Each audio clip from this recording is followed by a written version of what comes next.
Hey friends, no matter how many motivational videos you watch, your motivation and excitement level will fade away after some time. And in the end, you will again start doing things according to your habits. As humans are creature of habits and it's really difficult for us to change them. But before that, we should know what habits we have to change or develop in ourselves. Because getting our habits right can mean the difference between success and failure. Not only in our personal lives, but in our professional lives and in the communities we live in. Today I am going to share with you these 7 habits that will make you a really effective person. So let's begin. Habit number 1. Be proactive. At a restaurant, a cockroach came and sat on a lady. She started screaming in fear. With a panicked face and trembling voice, she started jumping with both her hands trying to get rid of the cockroach. Her reaction was contagious, which made everyone in the group also panic. The lady finally managed to push the cockroach away, but it landed on another lady in the group. Now it was the turn of the other lady in the group to continue the drama. The waiter rushed forward for the rescue. In the relay of throwing, the cockroach next fell upon the waiter. The waiter, instead of screaming or panicking, stood firm, composed himself, and observed the behavior of the cockroach on his shirt. When he was confident enough, he grabbed the cockroach with his finger and threw it out of the restaurant. Now we can relate this story with the concept of proactive and reactive people. Here the waiter was a proactive person because he did not react to the situation which came to him, unlike the ladies did. But instead, he handled it with proper thinking and action. There is a great difference between proactive and reactive people. Reactive people love to play the blame game. According to them, all the problems happening to them are because of the government, their boss, or other people, etc. According to them, things are not in their control, but in the hands of other people or circumstances. They think the problem is out there, but in reality, that thought is the problem. Reactivity becomes a self-fulfilling prophecy, and reactive people feel increasingly victimized and out of control. They usually say things like, "There is nothing I can do, that's just the way I am, he makes me mad." On the other hand, proactive people take the control of their feelings in their own hand instead of giving someone else. They take 100% responsibility for their actions and behavior. They don't blame the situation but rather think of solution instead. So in order to be proactive, we must focus on the circle of influence that lies within our circle of concern. In other words, we must work on the things we can do something about and not to focus on things we can't do anything about, like the reactive people usually do. Habit number 2. Begin with the end in mind. This habit is similar to the law I explained in my How to Be Powerful video. Now imagine you are at a funeral, but this one is different from any other funeral you have ever attended. As you come to know that this is actually your own funeral. Now stop and think. What are the things you would really like others to say about you? Or what would you like to say about yourself at that time?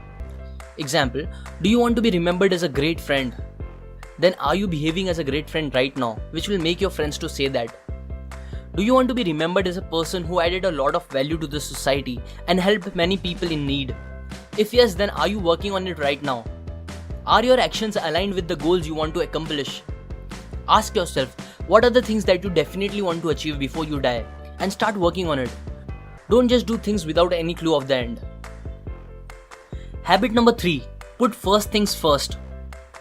How many times we catch ourselves scrolling our Facebook feeds, watching YouTube videos or TV when we have a lot of other important things needed to be finished. This is one of the most common habits which wastes so much of our time and holds us back from going above the average. It is simple yet really hard to develop this habit, but in order to manage ourselves effectively, we must put first things first. We must prioritize our day-to-day action based on what is the most important and not what is the most urgent. All the habits in this book are related to each other. So when you decide your end goals properly, then work to complete that goals. You must put things which will help you to complete your main goal at first place. Never let less important things to keep you away from doing things which are of most importance. Time is very precious, so be stingy with your time rather than money. Habit number 4. Think win-win. Suppose you think of starting your own business. You make a plan thinking all about your profits, growth, and create a product which is not that helpful to your customers, but still with your great marketing team and persuasion skills, you sell it to a lot of people and start making profits. Now do you think you will really make it big by doing this and get long-term results? Of course you won't, because by doing this you are creating a win-lose situation. In order to make it big, you should always think of a win-win outcome for everyone. You should think more about adding values and benefits that you can bring to your customers. Doing this will automatically make your profits and hence yourself big. I see a lot of people having mentality that in order for them to win, someone else has to lose, which is called the scarcity mentality. In other words, which means if you get it, I won't. But in reality, there is plenty out here for everyone. We just need to develop the mentality which is called the abundance mentality. And always try to create win-win outcome in any situation, business or agreement for the best results. Habit number 5. Seek first to understand, then to be understood. Let's say you go to an optometrist and tell him that you have been trouble seeing clearly. So he takes off his glasses, hands them to you and says, "You should try these, they have been working for me for years."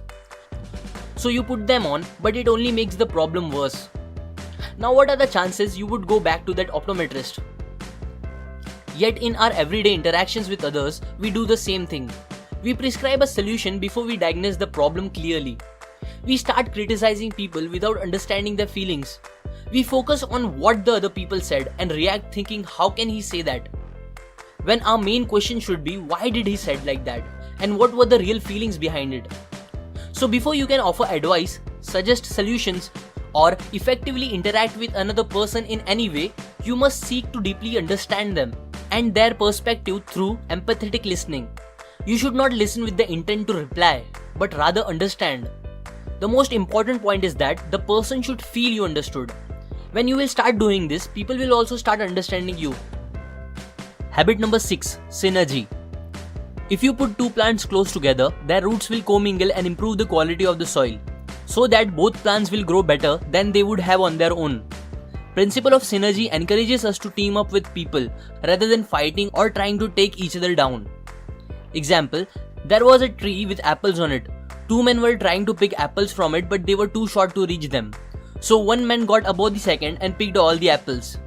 This was the use of synergy. Like this example, if we synergize with people, we can obtain better results, increase our capabilities tremendously and have much better chances in reaching our goals. Habit number 7. Sharpen the saw. Once a man was trying to cut down a tree, but even after putting a lot of effort, he was not able to complete his task. There was a lumberjack who was watching him, and after understanding his struggle, he came to him and gave him an advice that he should first sharpen the saw, as his saw was not sharp enough to cut down the tree. After listening this, the man replied, "But that will take time." Now you might find the reply stupid, but we are also somewhat like this man only. We can't take out 30 minutes from our day to exercise so that we can have a good health. We can't read a book for 15 minutes to improve our knowledge and then we shamelessly complain that why we have such kind of a life. Habit number 7 is focused on improving ourselves or taking time to sharpen the saw. One of the best things you can do with your time is to spend it on improvising yourself continuously. To be effective, we must devote our time in improving ourselves physically, spiritually, mentally and socially, which will help us to practice the remaining 6 habits as it surrounds all the other habits and make each one possible by preserving and enhancing the greatest asset we have, that is ourselves. These concepts are taken from the book 7 Habits of Highly Effective People, which is again one of my favorites. Hit like if you found the habits effective, comment your views, share to spread the knowledge and subscribe for